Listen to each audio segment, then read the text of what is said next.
Hello friends, কেমন আছো সবাই? আশা করি সবাই অনেক ভালো আছো, সুস্থ আছো। আমরাও ভালো আছি। তো আজ হলো শনিবার আর এখন সকাল হয়তো 6টার মতো বাজে। তো এখন থেকে তোমাদেরকে সাথে নিয়ে ব্লগটা শুরু করছি। আশা করি আজকের ব্লগটা তোমাদের ভালো লাগবে। যদি ভালো লাগে তাহলে প্রথম থেকে শেষ পর্যন্ত দেখার অনুরোধ রইল। তো সকালে ঘুম থেকে উঠেছি 5টার দিকে আর ব্লগটা শুরু করেছি ওই 6টার দিকে। তো একটু কাজকর্ম সেরে তারপরে আর কি ব্লগটা শুরু করলাম। ওই 5:30 থেকে কাজকর্ম শুরু করেছি।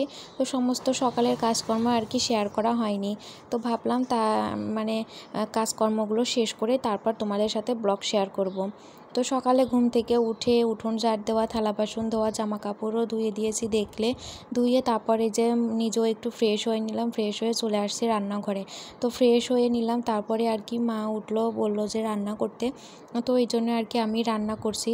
তো ওইদিকে ভাত বসিয়ে দিলাম, চাল ধুয়ে ভাতটা বসিয়ে দিলাম। তো ভাত বসিয়ে দিয়ে এখন এই যে কী রান্না করব সেটাই আর কি আয়োজন করছি। তো এখানে এই যে লাউ কাটছি আর কি। তো মাছ বের করে ভিজিয়ে রেখেছি। আর এদিকে এই যে লাউ কেটে নিচ্ছি। তো লাউ দিয়ে আলু দিয়ে বাটা মাছ রান্না করব আর পুঁটি কাপ মাছ। তো মামামের জন্য আর কি পুঁটি কাপ মাছ আর আমাদের জন্য আর কি বাটা মাছ নিয়েছি। আমাদের জন্য বলতে বাবা আর আমার জন্য। তো মা তো খাবে না, কারণ আজ হলো উপোস আছে মা। তো কাল হলো পূজা, কাল বলতে রবিবারে পূজা, বাস্তু পূজা। তো এই জন্য আগের দিন আর কি সঞ্জুর থাকতে হয়, মানে আগের দিন উপোস থাকতে হয়। তো এই জন্য আজ উপোস আছে। তো এই জন্য মা তো এগুলো খাবে না, তো নিরামিষ খাবার দাবারই খাবে, মাছ। তো সকালে আমরা মাছ রান্না করছি। তো সকালে মাছ রান্না করেছি, তারপর খাওয়া দাওয়া করে আর কি সকালের খাওয়া দাওয়া করে সমস্ত কিছু আর কি মাজবো, মানে থালা বাসন, তারপরে রান্নাঘরটা অনেক ভালো করে পরিষ্কার করব, যেহেতু নিরামিষ রান্না বান্না করা হবে, মানে অনেক কাজ আজকে। তো রান্নাঘরটা ভালো করে পরিষ্কার করব আর সেটাই আজ তোমাদের সাথে শেয়ার করব।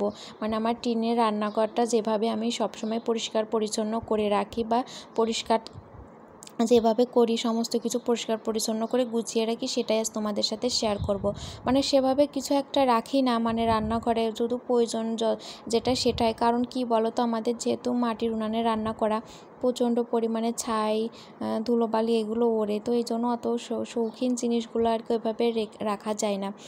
তো মন চাইলেও আর কি রাখতে ইচ্ছা করে না। কারণ কি বলো তো, আজ যদি পরিষ্কার করি, আজই আবার ওইভাবে রান্নার পরে আবার ছাই ধুলোবালি উঠবে। তো এর জন্য আর কি, আর গ্যাসের চুলায় রান্না বান্না হলে কিন্তু অনেক কিছু সাজিয়ে গুছিয়ে সুন্দরভাবে রাখা যায়। কিন্তু কি এই জন্যই আর কি ওই প্রয়োজনীয় জিনিস ছাড়া অন্য কিছু আর রাখা হয় না। তো সেগুলোই আর কি পরিষ্কার পরিচ্ছন্ন করে রাখতে অনেকটাই কষ্ট হয়ে যায়। তো ওইভাবে কিছু রাখি না। তো সেটা মানে যেগুলোই আর কি রাখি সেটাই আজকে পরিষ্কার পরিচ্ছন্ন করব, যেহেতু নিরামিষ রান্নাবান্না পূজা হবে। তো সেই জন্যই আর কি সমস্ত কিছু পরিষ্কার পরিচ্ছন্ন করব। তো আগে রান্নাবান্না কমপ্লিট করে নিয়ে তারপরে আর কি খাওয়া দাওয়া কমপ্লিট করে তারপরে করব। তো দেখো, তোমাদের সাথে গল্প করতে করতে আমার রান্নাবান্নাও কমপ্লিট। এই যে মাছের ঝোলটা কমপ্লিট হয়ে গেছে। তো মাছের ঝোলটা তো কমপ্লিট, মাছের ঝোল করব, তার সাথে পাঁপড় ভাজি করব আর করব ঢ্যাঁড়স ভাজি। পাঁপড় বলতে আলুর পাঁপড়। তো মা দিয়েছিল আর কি, আমার মা আর কি আলুর পাঁপড়টা বাড়িতে দিয়েছিল। তো সেটাই আর কি পাঠিয়ে দিয়েছিল। তো আমার শ্বশুর বাড়িতে আর কি আলুর পাঁপড় কেউ খায় না, শ্বশুর শাশুড়ি কেউই আর কি খায় না। তো যখন আর কি আমার বাবু আর কি আমাকে নিতে আসছিল, তো তখনই আর কি মা পাঠিয়ে দিয়েছিল। তো তখন কেউ বাড়িতে খায়নি, তো ওইভাবেই রেখে দিয়েছিল। তো এখন আমি বাড়িতে আসছি, তো এখন মন চাইলো আর কি মানে আর কি পাঁপড় ভাজা খাই। তো আলুর পাঁপড় খেতে কিন্তু ভীষণই ভালো লাগে। তাহলে আলুর পাঁপড়টাই ভেজে নিলাম। মামাম সোনাও কয়েকটা খেয়েছিল আর আমি আর কি খেয়েছি। তো এভাবে তো কেউ পছন্দ করে না, তো এই জন্য কেউ খায় না। তো আলুর পাঁপড়টা ভাজা কমপ্লিট করে এখন এই যে ঢ্যাঁড়সটা ভেজে নেব, মানে একটু পেঁয়াজ দিয়ে ঢ্যাঁড়সটা ভেজে নেব। তো এভাবে আর কি পছন্দ করে শ্বশুরবাড়িতে সবাই, তো এই জন্য এভাবেই ভাজি করছি। তো ঢ্যাঁড়স ভাজিটা কমপ্লিট হয়ে গেছে। তো এখন এই যে নামিয়ে নিচ্ছি। একটু পোড়া পোড়া হয়ে গেছে, কারণ কি বলতো, কি যেন একটা কাজ করছিলাম, মানে উনানে দিয়ে বসিয়ে কি যেন একটা কাজ করছিলাম। তো এসে দেখি ওইভাবে একটু পোড়া পোড়া হয়ে গেছে। তো কি আর করার, খুব একটা পুড়ে যায়নি, তো হালকাভাবে আর কি পুড়ে গেছে, খাওয়া যাবে। তো এই যে দেখো রান্নাবান্নাও কমপ্লিট। এখানে আছে আলুর পাঁপড়, ঢ্যাঁড়স ভাজি আর এই যে মাছের তরকারি। তো মাম্মামকেও এর মাঝখানে খাইয়ে দিয়েছি, বাবাও খেয়ে দিয়েছে, আমিও খাওয়া দাওয়া করে নিয়েছি। খাওয়া দাওয়া সমস্ত পাটা কমপ্লিট করে নিয়েছে। আর তারপর এই যেগুলো আর কি মাজা ঘষা করবো, তো সেগুলো আর কি বের করে নিয়েছি সবটা। কৌটো কাঠি, মানে কৌটো কাঠি তো অনেকটাই না, মানে অল্প কিছুই আর কি, মানে যে মশলাগুলো প্রয়োজন হয় তো রান্নাবান্নাতে, মানে অতিরিক্ত কোনো কিছু নেই আর কি। তো সেগুলোই আর কি, লবণ, হলুদ, তারপর জিরা, কালো জিরা, পাঁচফোড়ন, তারপর সরিষা, তারপর সজ, তারপরে এই তো টুকটাক গরম মশলা।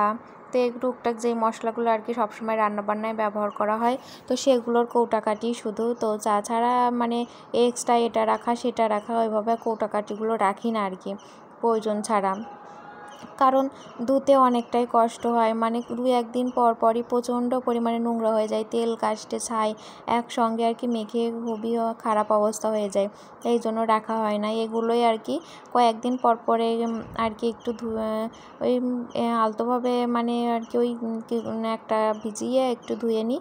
আর তারপর ওই মাঝে মধ্যে আর কি এভাবে যে কলপারে নামিয়ে তারপর ভিম বার দিয়ে সুন্দর করে তখন আবার ধুয়ে নিই। তো এখন এই যে মা কিছুদিন আগে ধুয়েছিল, মানে কিছুদিন আগে আর কি রান্নাঘর ঝেড়েছিল।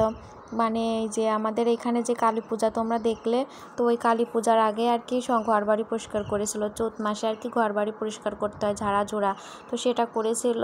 তো বড় ঘরটা তো আমি ঝেড়েছি, এসে তো মায়ের রান্নাঘরটা ঝেড়েছিল, তো তখনই আর কি এগুলো সমস্তটা পরিষ্কার করেছিল। তো এই কদিনে আবার প্রচণ্ড পরিমাণে নোংরা হয়ে গিয়েছিল, তেল, কাস্টে, তারপর ছাই, এগুলোতে খুবই খারাপ অবস্থা হয়ে গিয়েছিল। তো আজ আবার সমস্তটা নামিয়ে নিয়েছি, সমস্তটা পরিষ্কার করব ভালো করে। তো ভেতরটা আর করবো না, ভেতরে যেহেতু মশলা আছে, তো যেগুলোতে নেই সেগুলো করব, আর যেগুলোতে আছে সেগুলো আর করবো না, শুধু উপরটাই পরিষ্কার করব ভালো করে। তো থালা বাসনগুলো তো আমার এখন ধোয়া কমপ্লিট। এখন এই যে কৌটাকাঠিগুলো নিয়ে দেখতেই পাচ্ছ কি অবস্থা, একদম কালো হয়ে গেছে। আর এই দেখো মাজার পরে কতটা পরিষ্কার হয়ে গেছে, আর পাশেরগুলো দেখো কিভাবে কালো হয়ে আছে, খুবই খারাপ অবস্থা হয়ে গিয়েছিল। এই মাটির উনানে রান্না করলে জানো তো এমনটাই হয়। তো যে কৌটাগুলো আর কি ফাঁকা আছে, তো সেগুলো এভাবে মানে ভেতরটা পরিষ্কার করে নেব, আর যেগুলোতে ভরা আছে মানে মশলা আছে, তো সেগুলো আর কি উপরটাই আর কি সুন্দর করে মেজে পরিষ্কার করে নেব। জয় ইন লাভ আইডি থেকে কমেন্ট করেছো, খুব সুন্দর হয়েছে, দারুণ, থ্যাংক ইউ সুন্দর একটা কমেন্ট করার জন্য। এভাবে আমার পাশে থাকো, এভাবে আমাকে সাপোর্ট করো। তো তোমরা যারা যারা আমার ভিডিওতে কমেন্ট করো তাদেরকে অসংখ্য অসংখ্য ধন্যবাদ, আর অনেক অনেক ভালোবাসা। এভাবে সবাই আমার পাশে থেকো, তো আমাকে সামনে এগিয়ে যাওয়ার জন্য সাপোর্ট করো তোমরা সবাই। তো এই যে দেখো মাজা তো কমপ্লিট হয়ে গেছে, সবগুলো কৌটা সুন্দর করে মেজে নিয়েছি, দেখো কতটা পরিষ্কার লাগছে, একদম চকচক ঝকঝক করছে। তো সমস্তটা তো মাজা কমপ্লিট। তো এখন এই যে ভালো করে ধুয়ে নিচ্ছি। আর তো এগুলো পরিষ্কার করে নিয়ে তারপর রান্নাঘরের ভেতর পরিষ্কার করব। আগে মাজা ঘষাটা করে নিচ্ছি, এগুলো আগে পরিষ্কার করে রেখে তারপর আর কি ঘরের ভেতর ঝাড় দেওয়া, তারপর যেটার মিক্সচার আছে ও যেটার মধ্যে খাবার রাখা হয়, তো এটা পরিষ্কার করব। যেখানে আর কি মশলাপাতির কৌটাগুলো রাখা হয় সেটা পরিষ্কার করব। তো সব কিছু সুন্দর করে পরিষ্কার করতে হবে, উনুন লেপতে হবে, তো বাসন গুছিয়ে রাখতে হবে, সমস্ত বাসন এলোমেলো হয়ে আছে, তো সমস্ত বাসনগুলো সুন্দর করে গুছিয়ে রাখতে হবে। তো ওইগুলো তো ধোয়া কমপ্লিট করে এই যে ঘরে চলে আসছে, ঘরে এসে দেখতেই পাচ্ছ এই যে মিক্সচারটা এখন ভালো করে পরিষ্কার করে নিচ্ছি। আর উপরে মিক্সচারের একদম মাথার উপরটা আগে পরিষ্কার করে নিয়েছি, নিয়ে প্রথম তাকটাও তো পরিষ্কার করে নিয়েছি। আর কি প্রথমটাকে খাবার রাখা হয় না, প্রথম তাকে ওই কৌটা কাঠি কিছু এক্সট্রা কৌটা মানে 2-1টা আর কি থাকে, যেগুলো আর কি সবসময় বাইরে লাগে না, তো সেটাই আর কি রেখে দিই। তারপর নিচের তাকটাতে আর কি খাবার দাবার রাখা হয়, আর শেষের তাকটা যেটা আছে সেখানে আর কি কাঁচা তরকারি, তো ওইগুলোই আর কি রাখা হয়। বাইরে রাখলেই তেলাপোকা, ইঁদুর এইগুলো আছে ওইগুলোতে নষ্ট করে দেয়, তো এই জন্য ভিতরেই এগুলো রাখা হয়। যখন থেকে আর কি বানানো হয়েছে তখন থেকে ভিতরেই সমস্ত সবজিপাতি রাখা হয়। তো এটা মোছা কমপ্লিট, কোটার ভেতরটা গুছিয়ে নিয়েছি, নিয়ে এখন যে থালা বাসনগুলো ধুয়ে আনলাম, আর আগে যে থালা বাসনগুলো ধোয়া ছিল সেগুলো আর কি এখন সুন্দর করে গুছিয়ে নিচ্ছি। জানো তো থালা বাসনগুলো ধোয়ার পরে যখন এভাবে উপর করে রাখা হয় না, দেখতে কিন্তু ভীষণ ভালো লাগে। জানো তো আমার তো খুব ভালো লাগে দেখতে, এই যে উপর করে থালা বাসন রাখা খুব ভালো লাগে।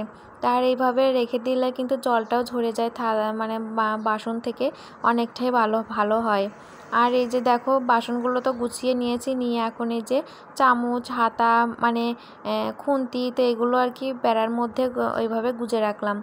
ওইভাবে রাখলে আর কি সুবিধা হয়, যখন যেটা প্রয়োজন আর কি সেটা তখন নেওয়া যায়। আর থালা বাসনের মধ্যে রাখলে খুঁজে পাওয়া যায় না, তখন এই থালা বাসনগুলো আবার এলোমেলো হয়ে যায়। তো তারপর এই যে দেখো মশলার কৌটোগুলো এখন গুছিয়ে রাখি, যেগুলো আর কি ধুয়ে আনলাম সেগুলো গুছিয়ে রাখছি, উপর করে রেখে দিলাম কৌটাগুলো সুন্দর করে। তো তারপর ঘরের ভেতরটা ঝাড় দিয়ে নিয়েছি, রান্নাঘরের ভেতর ভালো করে ঝাড় দিয়ে নিয়েছি। আর দেখতেই পাচ্ছ ঘর বাড়ির কী অবস্থা, কারণ উপরে যেহেতু কাজ হচ্ছে সবসময় সিমেন্ট বালু পাড়ানো হচ্ছে, ওইভাবেই ঘরে আসা হচ্ছে নিচে যাওয়া হচ্ছে, তো এই জন্য আর কি খুবই খারাপ অবস্থা। তো রান্নাঘরটা তো ঝাড় দেওয়া কমপ্লিট, বারান্দাটাও ঝাড় দিয়ে নিয়েছি, নিয়ে এখন উনুনটা লেপে নিচ্ছি।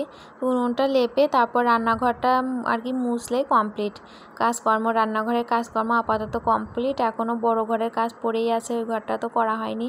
তো আর শুধু তোমাদের সাথে রান্নাঘরের কাজকর্মই শেয়ার করলাম।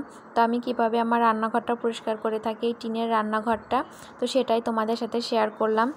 তো দেখো উনুনটা লেপা কমপ্লিট, উনুনটা লেপার পরে যখন শুকিয়ে যায় দেখতে ভীষণ ভালো লাগে।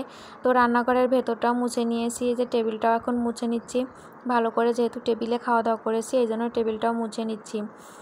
তো তারপর এই যে রান্নাঘরের বারান্দাটা মুছলেই হয়ে যায়। তো সমস্ত কাজ বাইরের কমপ্লিট। তো ঘরের কাজ আর শেয়ার করব না, ঘরের কাজ আস্তে ধীরে কমপ্লিট করব। তো বন্ধুরা আজকের ভিডিও তোমাদের কেমন লাগলো অবশ্যই কমেন্ট করে জানিও। যদি ভালো লাগে তাহলে একটা লাইক দিয়ে দিও। আর এই পর্যন্ত আমার ভিডিও যদি শেষ পর্যন্ত দেখে থাকো তাহলে অবশ্যই আমার চ্যানেলটিকে সাবস্ক্রাইব করে দিও, যারা আর কি এখন পর্যন্ত করনি। তো বন্ধুরা টাটা, ভালো থেকো।